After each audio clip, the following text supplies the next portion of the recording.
Isang mapagpalang araw sa bawat isa at salamat sa Panginoon at muli na naman po tayong mag-aaral ng kanyang mga salita at ating ipagpatuloy ang ating pag-aaral tungkol sa the ABCs of Christian growth.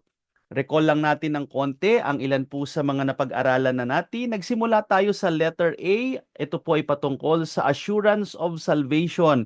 At salamat dahil sa pag-aaral po nating ito na ating natunghayan na ang mga tunay na nanampalataya sa Panginoong Kristo ay talagang sigurado na sa ating kaligtasan.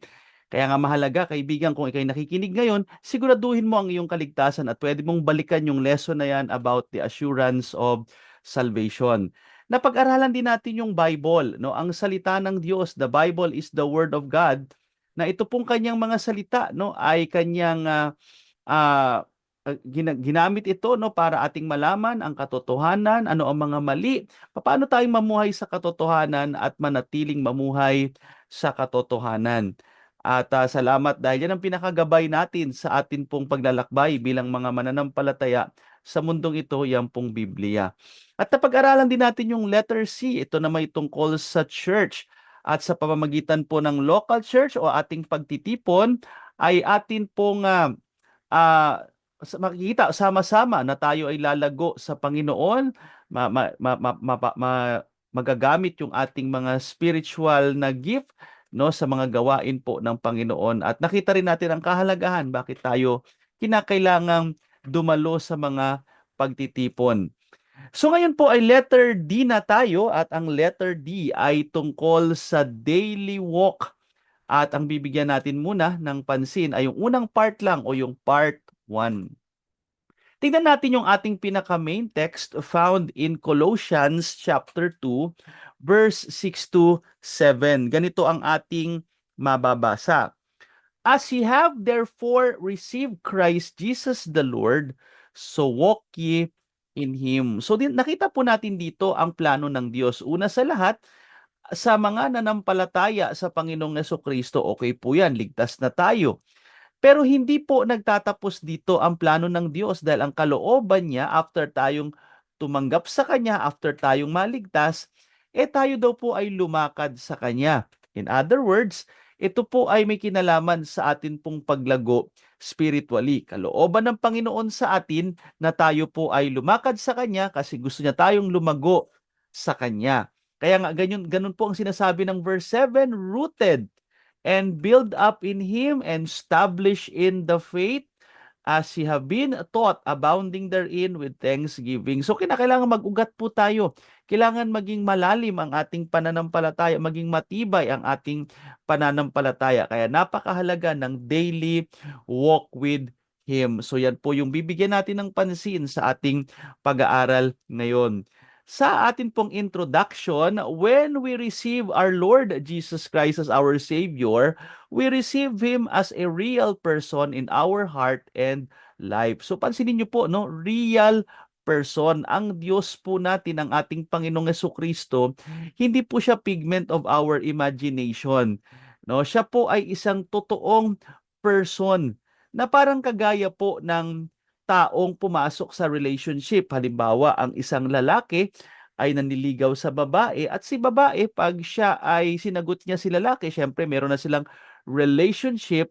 So mahalaga po na sila ay ah, lumago syempre sa kanilang relasyon sa bawat isa. Kaya nga, 'di ba, tuloy-tuloy ang dating, no? Tuloy-tuloy ang communication, tuloy-tuloy ang ugnayan sa bawat isa kasi ganun talaga ang isang person, no? Tayo ay kinakailangan na meron pong paglago sa atin pong relationship sa bawat isa. Tuloy natin.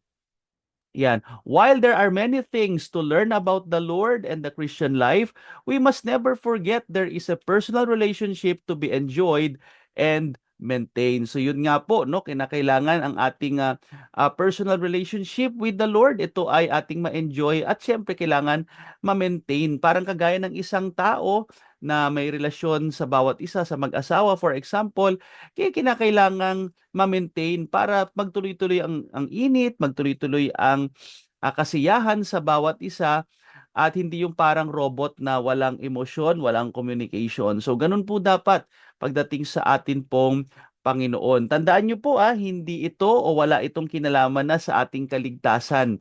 Ang kaligtasan po natin is purely by grace through faith in Jesus Christ alone. So kung tayo po ligtas na, ligtas magpakailan pa man. Pero dito ang pinag-uusapan natin, yung atin na pong relationship, yung atin pong kumbaga ang ating paglago sa ating Panginoon, kinakailangan ito ating ma-enjoy, and of course, kinakailangan ma-maintain po natin para mas tuloy-tuloy ang magandang fellowship sa atin pong Panginoon. Next po, personal relationships are maintained by communication. Every Christian need a daily walk with his or her Lord to enjoy all that God has in store. Parang kagaya po ng mag-asawa, balikan ko kanina, syempre kahit mag-asawa na, andiyan pa rin, nagde-date pa din, tuloy-tuloy pa rin ang pag-uusap, 'di ba? Pag magnobyo at magnobya pa lang, talagang halos nag-uusap, halos ayaw maghiwalay. Sa isang araw hindi pwedeng mag-usap. Pero syempre pag mag-asawa na, ibig sabihin ba nun titigil na? Hindi. Tuloy-tuloy lang ang communication para mas lalong ma-enjoy, mas lalo pong lumago ang relasyon ng bawat isa. Mayahalin tulad din natin sa magulang at anak, 'di ba? Ang mga magulang tinatanong natin ng ating mga anak, "Anak, kamusta ka na? Kamusta pag-aaral mo? Kamusta yung mga kaibigan mo?" So inaalam natin, nakikipag-communicate tayo.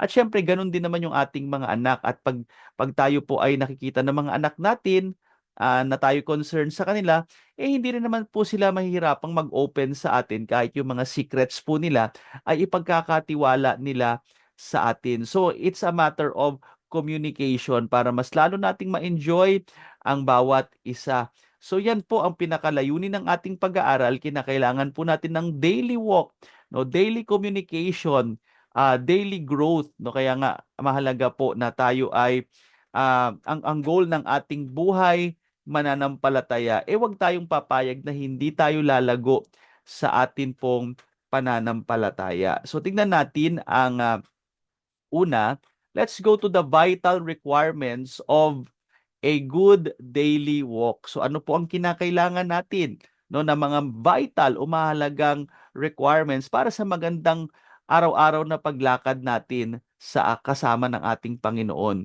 Letter A, God's will for you as a Christian is to grow into spiritual maturity. Siyempre, parang kumbaga sa kalikasan din, 'di ba po? Ang isang ah, buto ay o yung isang seed ay kinakailangan mag-grow siya at isang araw maging malaking halaman siya or maging puno siya. Ganon din syempre sa animals, no? Lumalaki din ang isang hayop. Ganon din po pagdating sa tao, no? Kailangan din tayong mag-grow physically, at ganon din po syempre when it comes to our spiritual life.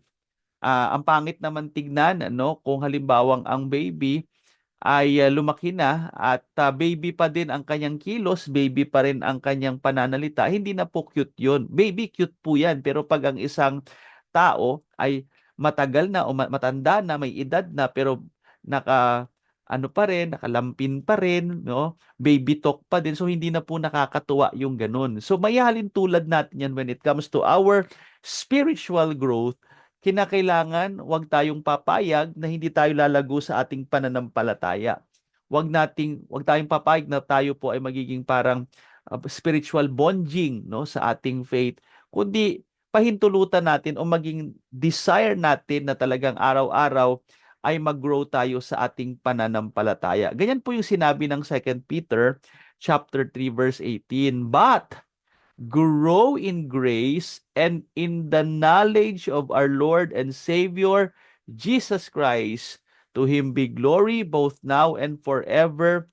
Amen. So dito nakita natin mga kapatid na kinakailangan po natin na mag-grow. Yan ang kalooban ng Panginoon sa atin. Sa kaligtasan, isang beses lang po yan. Pag tumanggap ka, totoong nanampalataya ka sa Panginoong Jesucristo bilang yung tagapagligtas.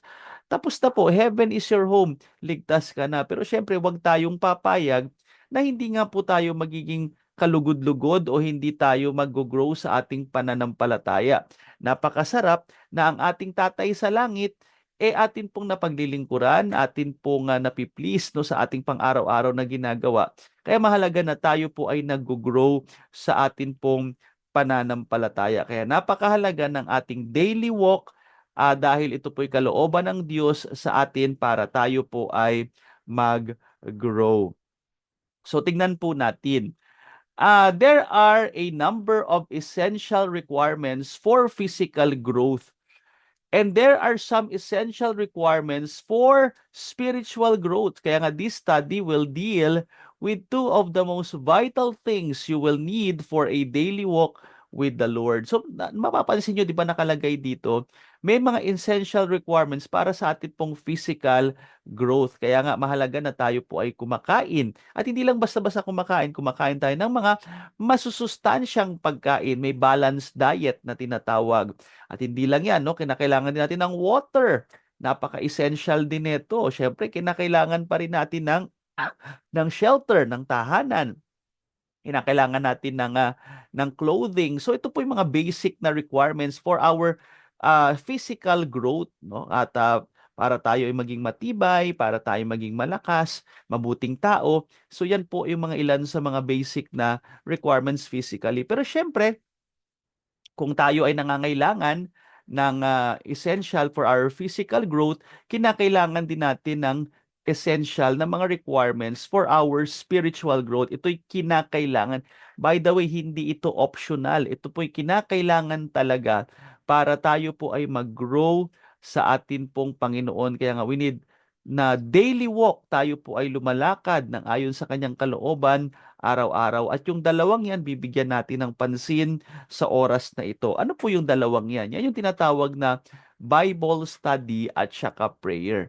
Sinabi nating Bible study, yan yung personal na iyong Bible study. Kaya kung ikay magtatanong, Lord, paano ba nangungusap ang Panginoon? Ang sagot po sa pamamagitan ng Bible. So gusto mong malaman ang kalooban ng Panginoon, kinakailangan ng Bible para malaman mo what's right, what's not right, how to be right, how to stay right. Kinakailangan po natin ng banal na kasulatan. At syempre tayo naman po para masabi naman natin sa Diyos ang ating mga hinaing, yung ating mga pasasalamat at yung pakikipag-communicate sa Kanya, yan po ay sa pamamagitan ng prayer. Kaya kung makikita nyo po sa ating illustration, cycle po yan. Ikot lang ng ikot, araw-araw. Mahalaga po yung dalawang gawain po na yan, yung Bible study at mapapansin nyo, God talks to me sa pamamagitan ng pagbabasa ng Bible, pagme-meditate sa Bible, yan po, diyan mangungusap sa atin ang Panginoon. And take note, sa panahon na tayo po ay may mga problema, sa panahon na naghahanap tayo ng kasagutan, alam nyo, ang gagamitin ng Panginoon para mangusap sa atin ay ang kanyang mga salita, ang banal na kasulatan, ang Biblia. At tayo naman, gustong-gusto naman ng Panginoon na tayo ay manalangin. Araw-araw natin siyang kausapin. Nga po pala, no? Pag ang kausap natin ay mga tao, madaling magsawa sa atin, no? At madaling mainis sa atin kung aaraw-arawin po natin na makipag-communicate sa kanila. Pero hindi kagaya ni God, na si God kahit na araw-araw ka o oras-oras ka o minu-minuto kang makipag-usap sa Kanya, ay hindi siya maiinis sa'yo. Gustong-gusto yun ng ating Panginoon. Gustong-gusto niya na tayo ay nakikipag-communicate sa Kanya. Kaya huwag niyo pong kalilimutan yung dalawang mahalaga pong paglakad natin sa Panginoon araw-araw, that is Bible study or personal Bible study at saka prayer. So tanong po next is, when should I walk with God? So kailan daw po ba dapat natin ginagawa yung pag-aaral ng Bible, yung atin pong pananalangin? Tingnan natin ang sinasabi po ng ating lesson at ng salita ng Diyos. Letter A, an actual fact, our walk with the Lord needs to be constant. So kinakailangan ito ay tuloy-tuloy o ito po ay regular, mga kapatid.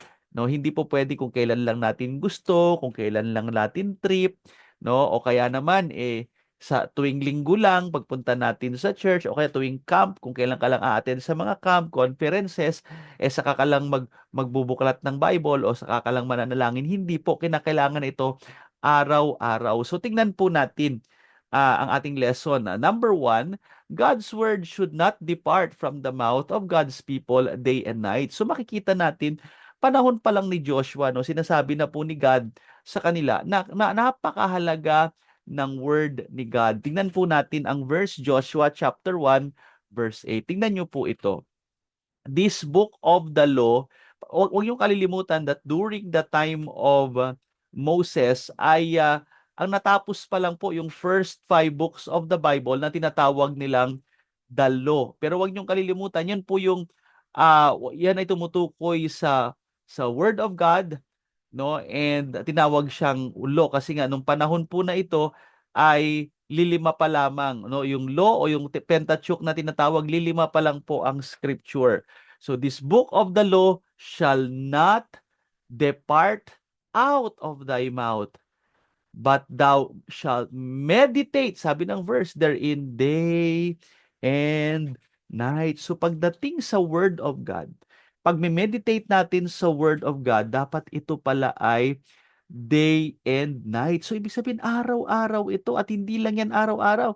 Meron sa umaga, meron sa gabi. At kung titingnan nyo sa last part ng verse, di ba sabi, for then thou shalt make thy way prosperous, and then thou shalt have good success. Alam nyo mga kapatid, pagdating po sa ating success, ang pinakamaganda is successful tayo in the sight of God. Maaring may mga successful na tao sa mundong ito, pero ang tanong, successful kaya sila pagdating sa harapan ng ating Panginoon? At syempre, ano yung sukatan natin para malaman nating successful tayo? Syempre, yung book of the law, kailangan natin yung Bible.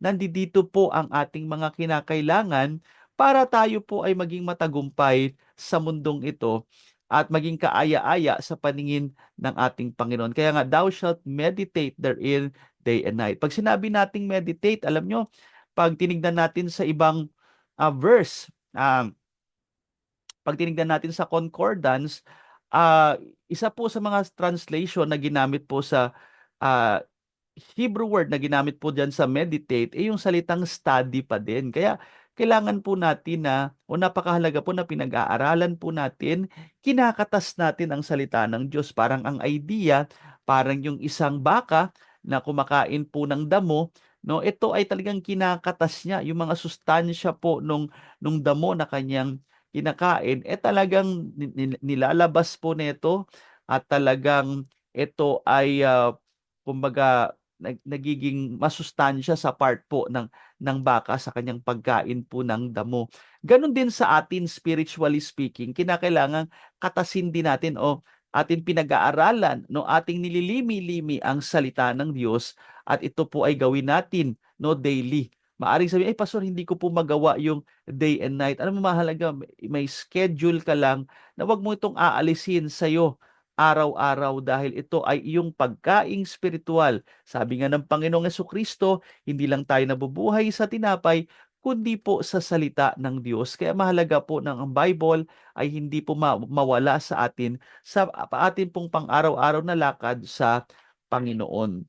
So tingnan din natin ang pangalawa. Let's look at we are commanded to pray without ceasing. So makikita natin ang utos o ang salita ng Diyos, sabi nga ng 1 Thessalonians 5:17, pray without ceasing.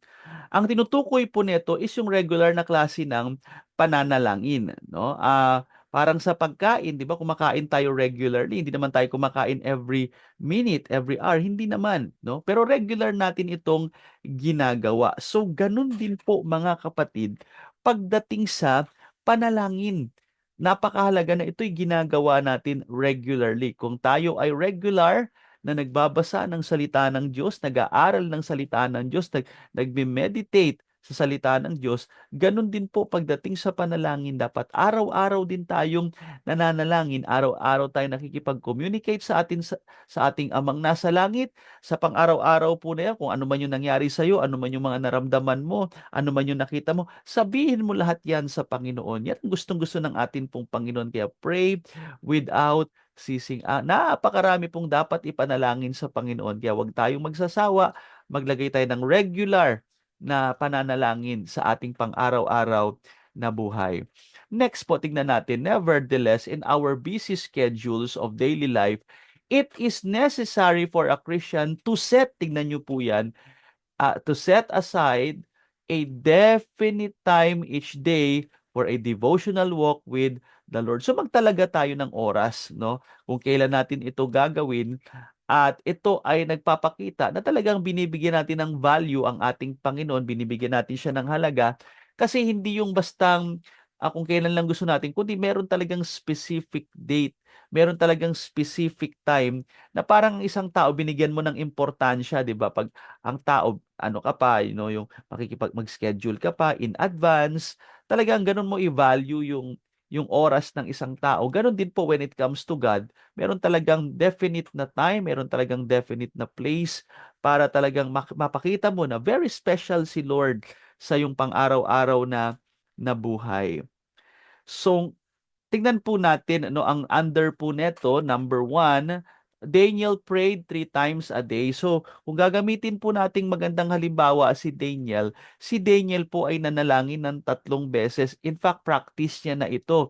At itong Daniel chapter 6, tatandaan nyo po sa mga Bible stories na inyong napakinggan o nabasa nyo sa inyong Bible, pinagbawal po ang panalangin sa mga bahagi po na yan. Pero alam nyo, si Daniel, hindi siya tumigil sa kanyang pananalangin. Sabi nga na when Daniel knew that was writing was assigned, ayan na po yung batas na napirmahan na, he went into his house. Aba, kung kailan pinagbawal, sige, tuloy lang si Daniel.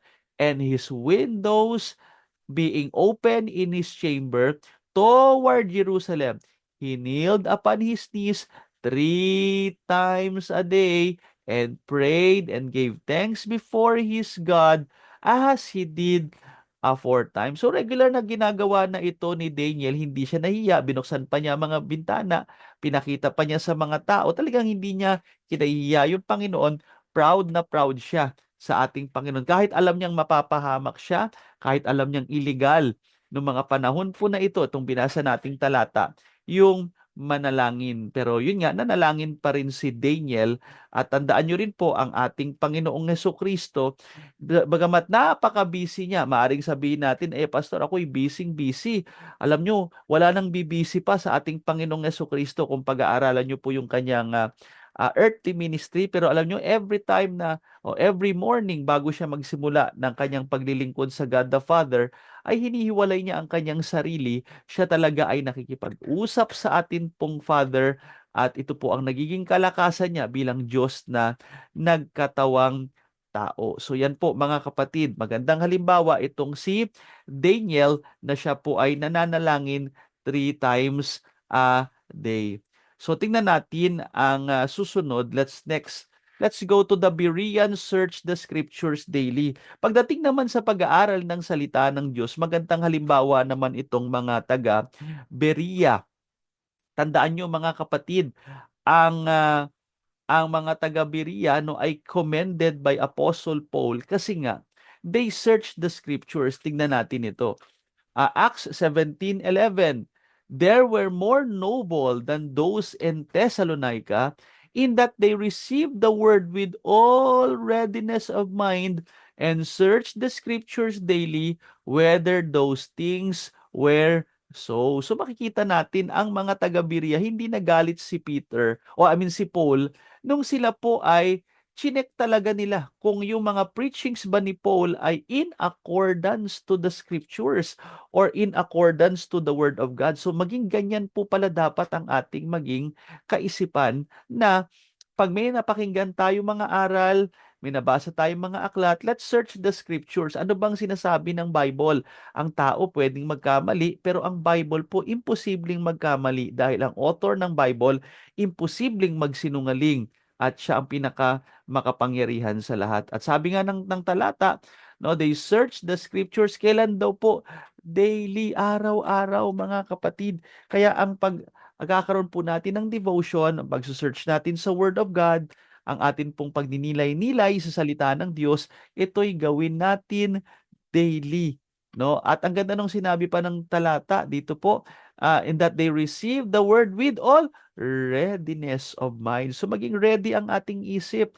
Natanggapin natin lahat ng sasabihin ng Bible. Ito ay inerrant, ito ay infallible, ito ay totoo dahil ito ay salita ng Diyos. Pag meron tayong napakinggan na taliwas po sa tinuturo ng Bible, mali yung taong yon, tama pa rin yung Bible kasi ang Bible ay salita ng Diyos. At commended ang mga Bereans, taga Berea, dahil ito ay they search the scriptures araw-araw po mga kapatid. Kaya hindi lamang sa tinapay nabubuhay ang tao, kundi sa salita ng Diyos. Kaya kinakailangan natin araw-araw ang salita po ng ating Panginoon. Kaya sabi nga po ng panghuli, there is no prescribed time for your daily devotions. Wala pong nakalagay sa scripture na talagang time. Pero sabi rito, the important thing is that you set aside a time and stick to it. So, ayun nga, may mga kanya-kanya tayong trabaho, magkakaiba ng oras ang mga pinapasukan. Pero siguraduhin mo bilang mga mananampalataya na mag-set talaga tayo ng time na yun po, no, makikipag-usap tayo sa Panginoon, daily devotion, daily prayer, at yun nga, no, mag-stick tayo dun sa oras na atin pong itatalaga para sa atin pong Panginoon. So ito pong ating lesson, mga kaibigan at mga kapatid, unang bahagi pa lang po ito.